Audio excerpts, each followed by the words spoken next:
what your thoughts are, because it looks like when we spoke to some of the members of the National Assembly yesterday, they sound to suggest that you actually need a Senate oversight fund so that you're able to do your work in oversighting the counties especially. Do you agree with that?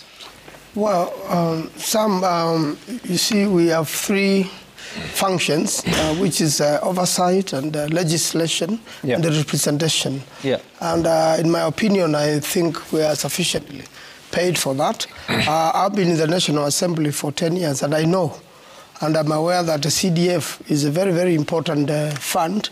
It is actually the only money you can see for government on ground and what goes to the people. It is also clear that any member of parliament who interferes with the CDF, they have a very big problem with the people.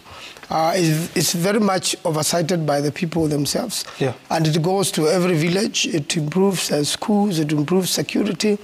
And it's money which should remain there. Yeah. But the how is a problem. The courts have already held that there is a problem because it's part of executive work. And I want to give you an example. If you try with the Minister of Education to, sometimes, you know, you make proposals to Minister of Education. Yep. It takes a long while for them to ever deliver. And for a classroom, the villagers will do with 800,000 or $1 million. They do it with about 2 million shillings.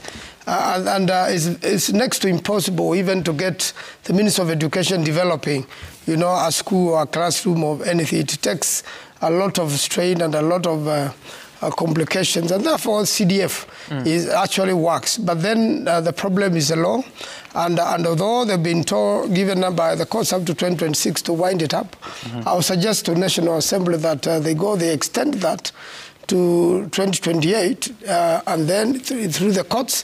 And then after all that has been done, for this to be entrenched in the Constitution, it has to go to the people. It has to go to referendum. It could be one of the referendum questions in the next elections. But the way they want to put it, it's like Senate has been given a bribe so that it can approve this illegality. This can only best be done by the people through a referendum. It is good to do the bill as they have done it, to come to Senate. After that, if it goes through, it will go to the president, but the president may also refer it back to the House or pend it for referendum. Can he, knowing it's a constitutional amendment bill, does he have any chance of, if it is passed by the